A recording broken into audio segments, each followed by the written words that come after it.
తెలంగాణ రాష్ట్ర భారతీయ జనతా పార్టీ అధ్యక్షులు మాజీ ఎమ్మెల్సీ రామచంద్రరావు గారు ఇందూరు జిల్లా పర్యటన భాగంగా ఈరోజు టోల్గేట్ దగ్గర పెద్ద ఎత్తున జిల్లా నుంచి వందల కార్లతో వారికి స్వాగతం చెప్పడానికి వచ్చారు. ఇవాళ మనం తెలుసు,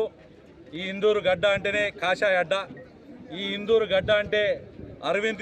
ధరంపురి అరవింద్ గారి నాయకత్వంలో అందరం కూడా, ఎందుకంటే ఈరోజు ఆయన జన్మదినం కూడా, ఆయన తన జీవితంలో ఇంకా ఉన్నతమైన పదవులు ఇచ్చి, అటు ఆరోగ్యపరంగా, ఐశ్వర్యపరంగా, రాజకీయ ఉన్నత పదవులు ఆశించి,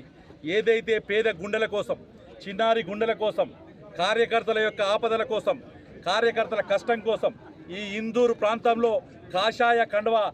రెపరెపలాడేందుకు, ఇక్కడ ఏదైతే సనాతన ధర్మం పరిరక్షించేందుకు తాను భారతీయ జనతా పార్టీలో చేరినప్పటి నుంచి 2 సార్లు పార్లమెంట్ ఎన్నికలైన సందర్భంలో, మొన్నటి పార్లమెంట్ ఎన్నికల్లో ఈ మొత్తం పార్లమెంట్లో 46% ఓట్లు రావడం జరిగింది. తన లక్ష్యం 50% మీద భారతీయ జనతా పార్టీ ఈ పార్లమెంట్తో పాటు యావత్తు తెలంగాణ రావాలని చెప్పే ప్రయత్నం, ఆ ప్రయత్నం నెరవేర్చాలని భగవంతుని కోరుకుంటూ రామచంద్రరావు గారికి పెద్ద ఎత్తున స్వాగతం చెప్పేందుకు అన్ని నియోజకవర్గాల నుంచి, అన్ని దగ్గర నుంచి ఇంకా వేలాది వెహికల్స్